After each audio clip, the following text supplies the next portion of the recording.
Oi, o Sensação está começando agora. No programa de hoje vamos saber quais são os fatores que mais influenciam na hora da escolha da profissão. Será que a opinião dos pais ajuda ou atrapalha nesse momento? O Marcos Ceruti é economista de profissão, padeiro de coração. Durante anos, o Marcos esteve dentro de escritórios tomando decisões que envolviam números, até que decidiu largar tudo e estudar panificação. Ele era autodidata, foi estudar na Itália e se formou como maestro panificador.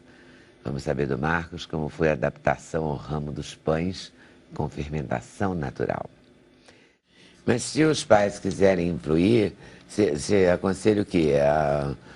Por uma questão de herança, porque tem o nome ligado àquele negócio, queriam que um dos filhos seguisse para tocar o negócio. Será que é levar a pessoa desde a adolescência para aquela indústria ou para aquele caminho? Ou para aquele negócio? Leda, eu sugeriria o seguinte, que, primeiro, entendesse a natureza de cada um, né? Ou seja, os filhos, da mesma forma que os dedos, cada um tem a sua essência, a sua natureza. Quais são as tendências? Eu acho que levar para conhecer é até interessante, como muitas coisas que se leva para ver se gosta. Mas a partir daí, fazer com que a pessoa, como a gente vê muito, profissionais que seguiram uma determinada carreira porque o pai é engenheiro, porque o pai é médico, porque o pai é advogado, e você vê pessoas extremamente frustradas, né, profissionalmente, com insucesso total, em virtude desta incidência de um erro que é comum. Então, primeiro, entender quais são as aptidões e respeitar a vontade. Eu acho que o respeito à vontade é essencial. Alguém escolheu aqui a profissão porque os pais eram do ramo? Não. Do ramo, não. Mas eu fui influenciada pelos meus pais. Eu escolhi o direito porque era o caminho mais seguro, né? Depois, enfim, não foi tão seguro assim para mim, porque o que eu desejava mesmo era ser cantora. Mas teve aquela influência, de escolher o caminho mais seguro, que vai te dar mais estabilidade, pode estudar para concurso depois, que foi o que eu fiz. Concurso? Eu estudei para concurso, passei no concurso, trabalhei durante quase um ano numa multinacional. Você quase cumpriu o roteiro, né? Quase cumpriu o roteiro. A minha meta era passar no concurso. Mas eu pensava, depois que eu passar no concurso, eu vou realizar meu sonho, que é voltar a estudar música e ser cantora, que é o que eu queria desde criança. Mas, enfim, teve essa influência. Eu trabalhei 23 anos na empresa familiar. 23 anos com meu pai. Ele faz o quê? A gente teve uma rede de postos, a gente tem ainda uma rede de postos de gasolina aqui no Rio.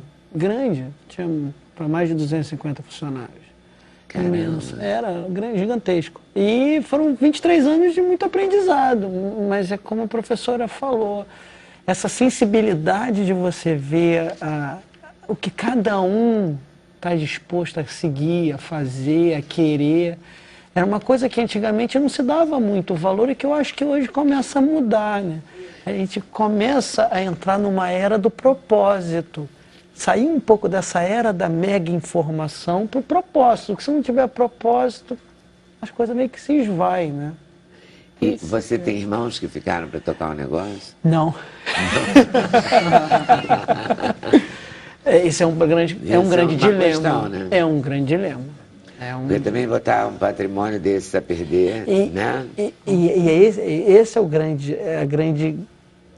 Quando é o que pesa mais. Que pesa. Que você escolhe. Eu falei com a professora antes de entrar. Será que o meu filho vai querer um pai que segura patrimônio ou um pai feliz no que faz? Acho que esse é o grande dilema quando você entra e vira pai, por exemplo, né? E a coisa do educar muito mais por fazer do que por discurso, por atitude ao invés do discurso. Isso é um dilema enorme, né? E talvez seja falso, né? Porque enorme, né? Nada significa que isso será contínuo e não é finito. Então o sucesso de ontem não representa o sucesso de amanhã. Então é algo muito incerto, né? Não tem como você prever. Por outro lado, tem o lado tem o fator dos filhos seguirem o modelo dos pais, né? O modelo do pai, o modelo da mãe. Meu pai é médico de sucesso e os filhos seguirem espontaneamente, né? Meu pai é um advogado, eu tenho na família. casos assim de que seguiu a profissão do pai, porque o pai é médico de sucesso e está seguindo, está substituindo o pai. O pai advogado está seguindo. Mas está feliz. Está feliz, por escolha própria. O fato da escolha, né, ser feita hoje não significa... A grande riqueza do momento que a gente vive profissionalmente hoje é que a qualquer momento pode se mudar. É o dinamismo. Exatamente. Né? Eu acho que eu sou exemplo disso. Você é exemplo disso. É isso mesmo. Você é um exemplo. A Suzana Eu também, exatamente.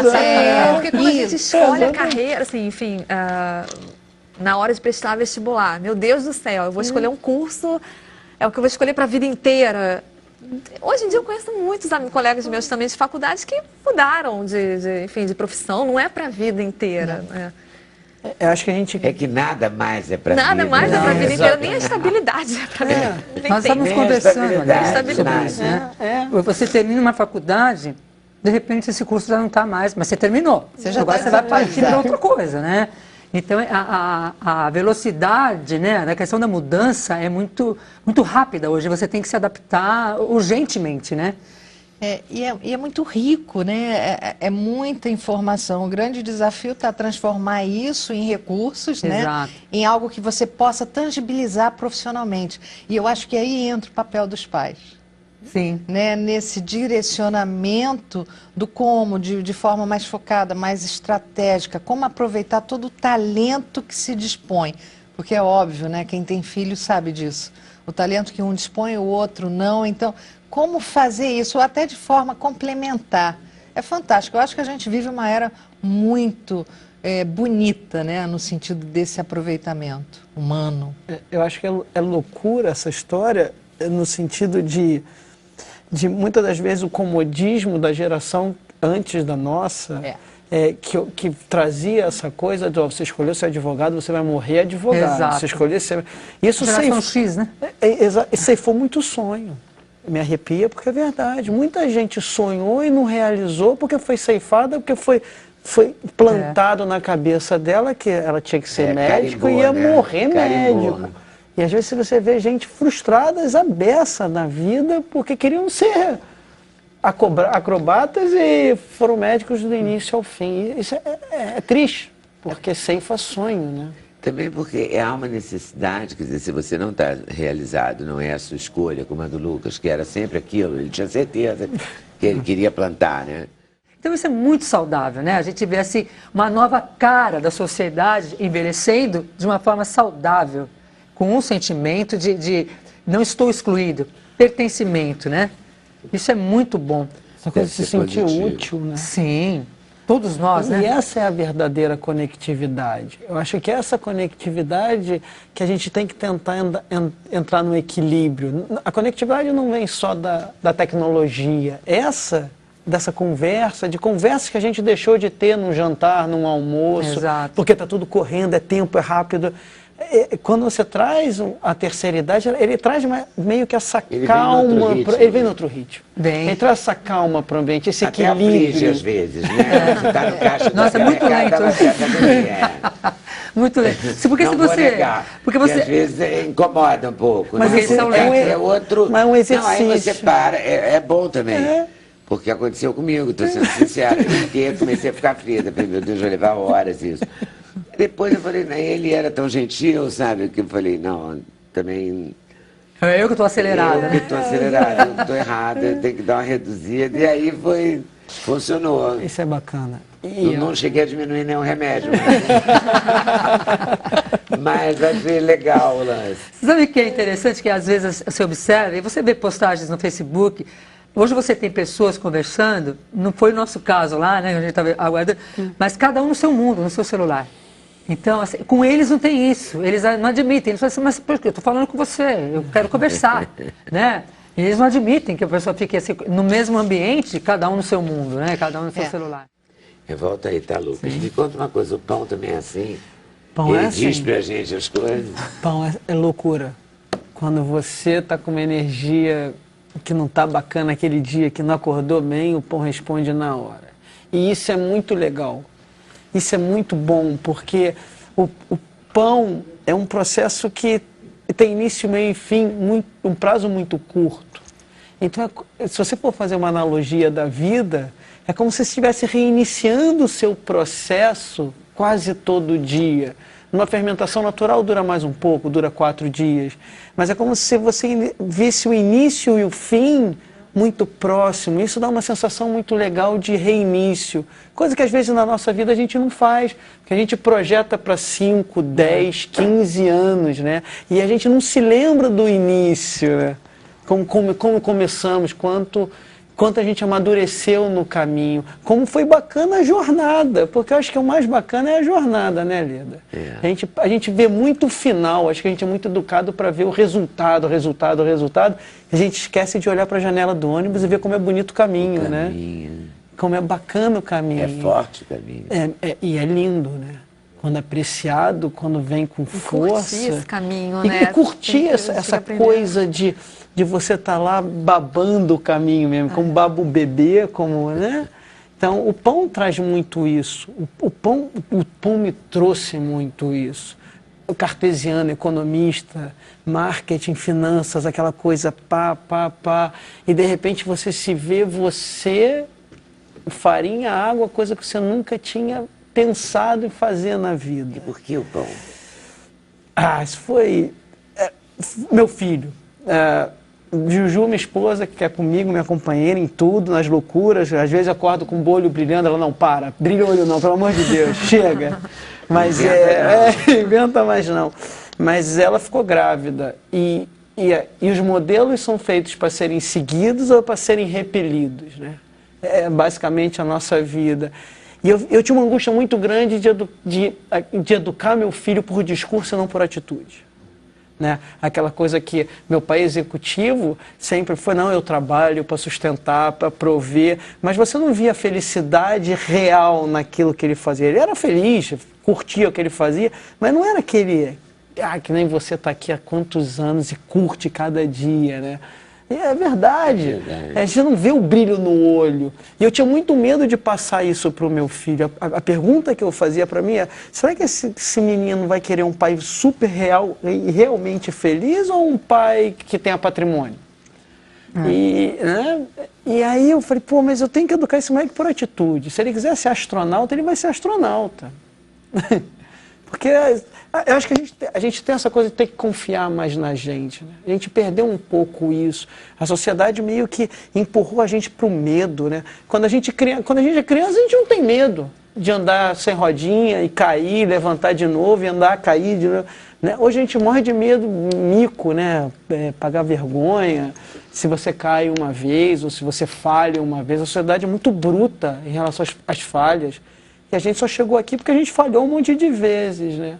E o pão foi meio disso. Eu nunca tinha entrado numa cozinha, eu nunca tinha visto uma cozinha, eu nunca tinha mexido com farinha. Mais próximo que eu tinha chego de uma farinha era na mesa da minha avó, quando minha avó brincava, italiana, de fazer massa. Mas geralmente eu ficava debaixo da mesa para puxar a saia dela e provocar ela. E nisso eu falei, vamos iniciar a jornada como meu filho. Meu filho vai iniciar a jornada do zero. Então vamos iniciar a jornada com ele. E foi mais ou menos isso, Leda. Ele nasceu e eu comecei a fazer pão.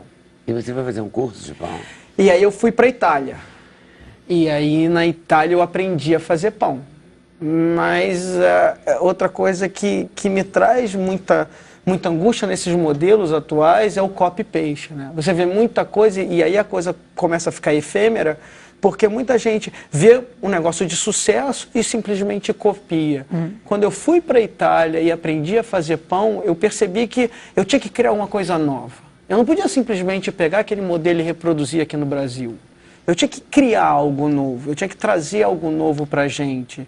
A panificação brasileira é muito rica, muito linda, muito bonita. Se você for pegar a história da panificação brasileira, ela é linda, riquíssima. E vem desde Dom João, quando veio com a corte para o Brasil. Mas a gente tem pouco conhecimento por falta de livros, falta de história, e tem pouca inovação. A gente não inova, a gente não traz coisa nova. E foi que quando eu voltei da Itália, eu falei, quero criar algo novo. E aí eu falei, onde é que eu posso ver essa coisa nova? Fui para São Francisco, onde é o berço da nova panificação, onde há 30 anos atrás, na década de 80, no auge da crise econômica americana, eles criaram algo novo. Eles trouxeram o que a gente chama de terceira revolução da panificação, que é resgatar como se fazia pão há 6.000 anos atrás, como as nossas avós faziam pão, que é dar tempo ao pão, coisa que a gente não dá tempo mais para nada, né? A gente não dá tempo mais para nada. Tempo ao pão. Tempo ao pão, né? Então, se a gente não dá tempo pra gente. Não dá tempo pra gente mais. E eu fui para São Francisco e lá aprendi a amar pão. E quando eu voltei, eu comecei a inovar, comecei a criar coisas novas e trazer e apresentar coisas novas para a gente, comum. E tentar sempre mostrar, Leda, que a coisa é simples, sabe? É farinha, água e sal, Leda. E tempo. Um pouquinho de amor, um pouquinho de atenção, bastante processo, coisa que a gente esquece, né? Em tudo que a gente faz na nossa vida, processo. E aí transformar aquele mingau, aquela junção de farinha, água e sal em algo bacana, em algo comestível, super nutritivo. E aí você conseguiu abrir uns bares, porque aí é vender este pão. Então, e aí foi o grande dilema. Como é que computa isso no preço do pão, né? Não existe. Esse é um dilema até hoje, porque você imagina um economista, executivo. Pensa na sua hora de trabalho. Aí você transforma isso tudo em amor, em paixão, em algo. Dá tempo pro pão. E que desde o início eu jamais quis vender pão. Eu nunca quis vender pão, eu te digo hoje, eu não quero vender pão, eu quero vender conto de fada, Lita. Eu quero vender história. Em que sentido? No sentido de pegar um senhor de terceira idade e mostrar para ele que ele está iniciando a vida dele agora, se ele quiser. É só ele querer. De pegar um jovem que entra numa faculdade sem saber rumo, sem saber o que quer fazer, e falar assim, pô, cara, o que tu gosta de fazer? E se tu escolher fazer não der certo, não tem problema, inicia de novo, sabe? Você não precisa ficar preso a um modelo quadrado, reto, porque a sociedade, ou o pai, ou mãe, ou que os amiguinhos acham que você tem que ficar ali preso porque vai trazer Mas você dinheiro. vende pão, ou não? Eu vendo pão. Eu você vendo pão. Não, então, aí eu criei um modelo novo. Hoje a demanda começou a aumentar muito, e aí hoje eu vendo pão através de um site. Eu montei um online. Você vende pão online? Online, é. E você recebe em casa, encomendado. Ou seja, o pão que eu faço é feito para você. E isso é muito legal. Isso é muito maluco e muito legal. Porque eu sei, é como um filho, eu sei exatamente o pão que eu estou mandando para cada um. E isso é muito... E às vezes... E você montou uma cozinha industrial? Não, então, numa das unidades de um posto que eu tinha... Como é que começou essa história? A história começou porque eu montei em 2006 para 2007, um projeto do primeiro posto ecossustentável do Brasil. E isso não foi para frente. A coisa morreu dentro da petroleira. Muitos anos depois eu fui procurado para fazer esse projeto. E junto com esse projeto, quando a petroleira ficou interessada, veio uma padaria. Só que a padaria que veio não falava a linguagem do ecossustentável. Não tinha nada a ver. Era um pão fabricado a 500 quilômetros daqui, lotado de química, congelado. Ou seja, que não tinha nada a ver com o discurso do ecossustentável. E isso me incomodou. Me incomodou muito. E eu fui pesquisar para tentar equilibrar a coisa do ecossustentável com o pão. E eu descobri a fermentação natural. Mas você conseguiu manter esse posto ecossustentável? Então, por quê? Aí, quando nós montamos esse posto, eu peguei um estoque que tinha no posto, transformei esse estoque em uma cozinha, uma oficina totalmente preparada para se fazer pão, com o mínimo de intervenção tecnológica possível. Por quê? Porque a ideia, como eu te falei, era vender história, é vender motivação para qualquer um que queira fazer. Então, se você quiser fazer o seu pão em casa, você pode fazer, Leda. E talvez fique tão bom quanto o meu. Porque é verdade, existem pães maravilhosos. Eu tive, há 3 semanas atrás, uma mensagem maravilhosa do Amapá, que um senhor perdeu o emprego, um advogado com 60 e poucos anos, foi mandado embora, e se descobriu na panificação por causa que ele me acompanhava no Instagram. E ele faz pão dentro de uma panela de barro, coisa linda, coisa maravilhosa. Me arrepia porque... Ontem eu recebi a visita de uma menina de Goiás, que faz um pão caçador, que não existe mais. E eu me arrepia porque não existe mais. Eram os pães que os bandeirantes faziam na lenha, no fogo. Como é que ela faz um pão que os bandeirantes faziam? Ela pega-se um galho, monta-se uma fogueira no meio do nada e se faz o pão enrolado como roscas no galho. Uma coisa linda! Então, é esse tipo de coisa que eu queria fazer com o meu pão. É mexer com as pessoas, é motivar as pessoas, é provocar as pessoas. Vamos criar, vamos trazer coisa nova. Porque chega do pão francês. Em nome do pão, né? Em nome do pão. Existem algumas culturas árabes que a mesma palavra que designa pão designa vida. Você usa a mesma palavra para falar pão e falar vida. E pão é isso, né, Lida? É meio. Jamais pode ser fim pão. As memórias positivas que nós temos, bacanas da nossa família, tem sempre um pão no meio. Tem sempre um pão no meio. Naquela mesa lá tem sempre um pão. E eu acho que isso que a gente precisa resgatar. Isso que eu queria. Essa mensagem. E aí você faz pães belíssimos, que eu já vi. Mostra para eles em casa. São pães todos de fermentação natural. Esse pão é só farinha, água e sal. Não tem mais nada. Quem vai mostrar o pão? Coisa linda. Não tem mais nada, é só farinha, água e sal. Esse é o famoso e o mais, talvez, mais antigo dos pães, que é o pão de campanha francês, é o au levain, que é o pão, que é um pão só farinha, água e sal. Esse é um pão que eu criei porque existia uma reclamação muito grande que eu só fazia pães europeus. Então eu criei um pão latino, que é um pão de chia, que é uma semente incrível, latina, nossa, da América do Sul. E aí você traz essa coisa, só farinha, água e sal e chia. Né? Esse pão foi o pão que é o famoso sourdough de São Francisco. Esse pão eu faço só para a Roberta, né? Para a chefe Roberta Sudibrac, lá para o garagem da Roberta.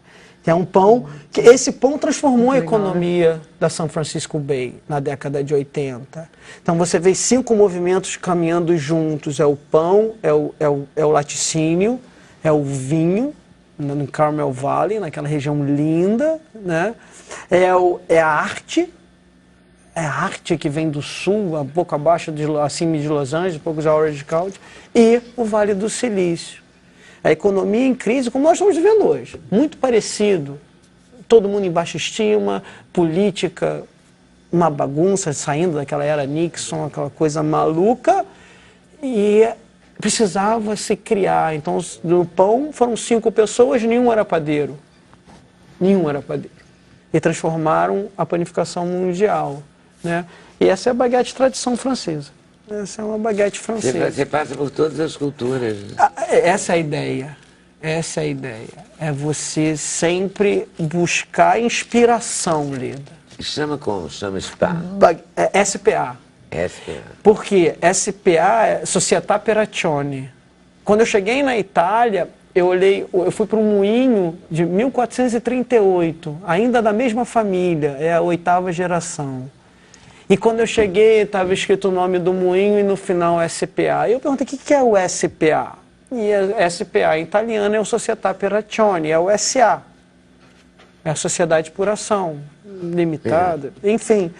E na hora eu falei, é isso que eu quero para a minha panificação. Eu quero criar uma sociedade de pessoas que sejam tão apaixonadas quanto eu, não por pão só, mas pela vida.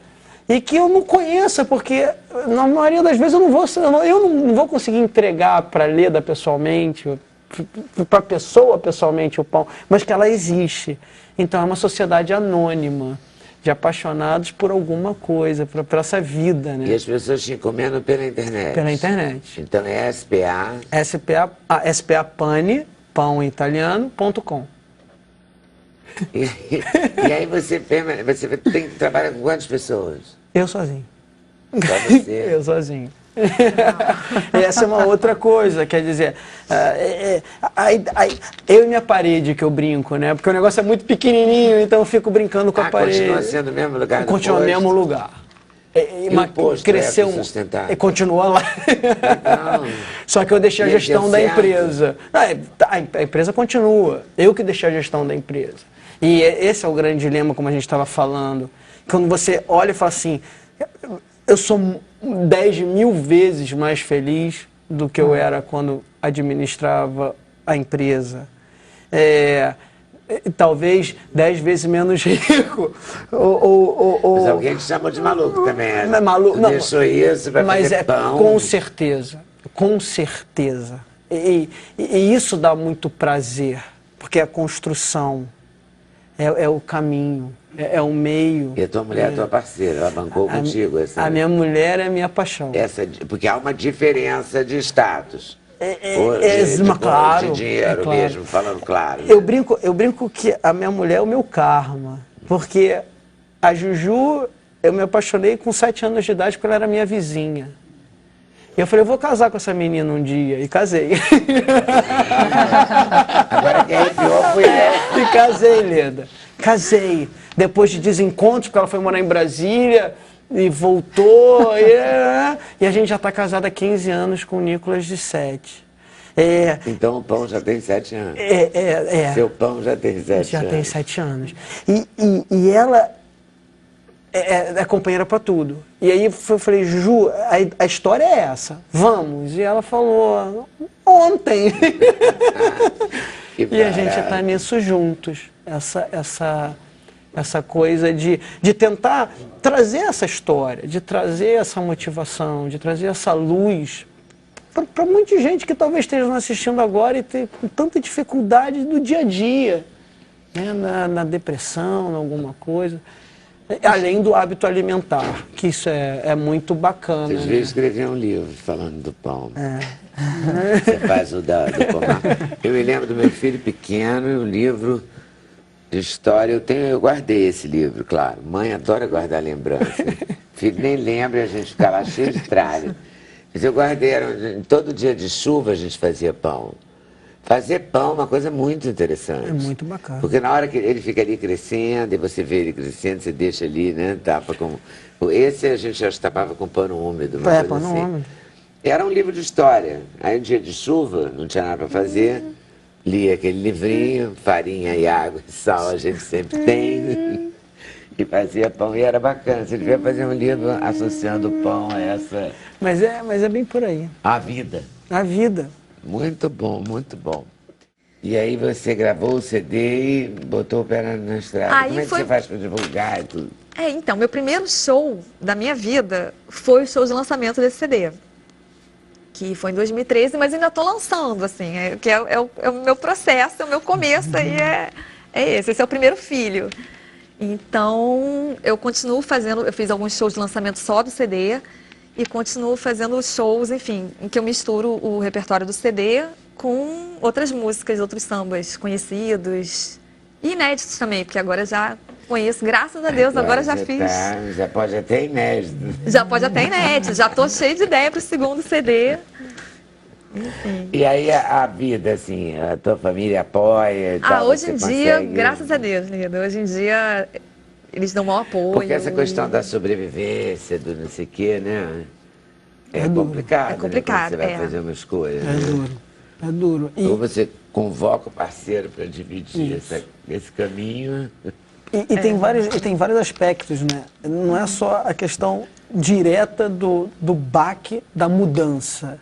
Vem também dos atalhos que aparecem, né? Você fala, é mais fácil fazer um copy-paste aqui, né? Do que lançar uma inédita, por exemplo. Do que lançar a tua personalidade. Tem uma história interessante que quando eu fui sondado para fazer o pão para o Papa Francesco, quando teve no... Você fez o pão? Fiz. O pão do Papa? Não, mas foi muito maluco, porque quando me pediram para fazer uma roseta italiana, uma roseta romana, que é o que ele come na Casa Santa Marta. E aí eu disse, eu não vou fazer. E aí a pessoa lá do outro lado falou assim, mas como? É o pão do Papa, não. Aqui, garoto, para com isso, é o pão do Papa. Não, olha só, ele está vindo para o Brasil, para um clima completamente diferente, para uma umidade completamente diferente, para uma atmosfera completamente diferente. Eu posso fazer a roseta romana, eu sei fazer, mas aquele pão é uma porcaria, não é a cara do Rio de Janeiro, não é a cara do Brasil e não é a minha cara. Então vamos fazer o seguinte... Menino Papa se indignou. Ficou nervoso. E aí eu falei... Olha, como eu não sei exatamente quando é que foi cortado, aqui pra gente faltou luz, entrou no gerador e voltou. Como eu não sei exatamente, o Marcos estava contando a história do pão do Papa. Queria uma roseta, é isso? É uma roseta italiana. E ele se recusou, porque ele é assim. E aí eu fiz uma roseta com a minha... uma roseta brasileira. Brasileira, com a minha alma. Com as minhas características, características do Rio. E aí eles amaram. Eu ganhei uma medalha da Sagrada Família, linda, e autorização para usar o nome Roseta de Papa Francesco naquele pão. Nunca mais fiz o pão. Nunca mais. Vai na contramão de tudo. Tô crente que ele ia apresentar aqui agora. Nunca mais fiz o pão. É dele. A roseta do Papa Francisco. Marcos. É dele. Que signo você é, hein? Sou leão. Leão? Não qualquer não, né? Nós tivemos exemplos riquíssimos hoje aqui, né? Essa mudança sensacional da Suzane e do Marcos foi assim... E eu pego um gancho aí, como você já bem ilustrou na minha fala, que essas potencialidades adormecidas, elas podem vir a qualquer momento da vida. E é na terceira idade que você tem mais tempo para se descobrir, valorizar o seu tempo livre, trabalhar a tua autoestima. E assim, eu posso fazer algo, posso ser útil à sociedade, mas principalmente eu tenho que ser a pessoa mais importante do mundo. Eu tenho que me amar, fazer o que eu gosto. É o mais importante. E plantar, e não afogar as plantas. Com certeza. Né? Nós matamos as plantas, isso não vai sair da minha cabeça, Lucas. Né? Ser feliz. E ser feliz. Ser feliz. Sempre. Não matar as nossas plantas, dar água para elas no inverno e no verão. Não é? Dar sol também no inverno e no verão. Ter cuidado, um carinho Inclusive, especial. nos dias nublados ela tem Com sede. certeza.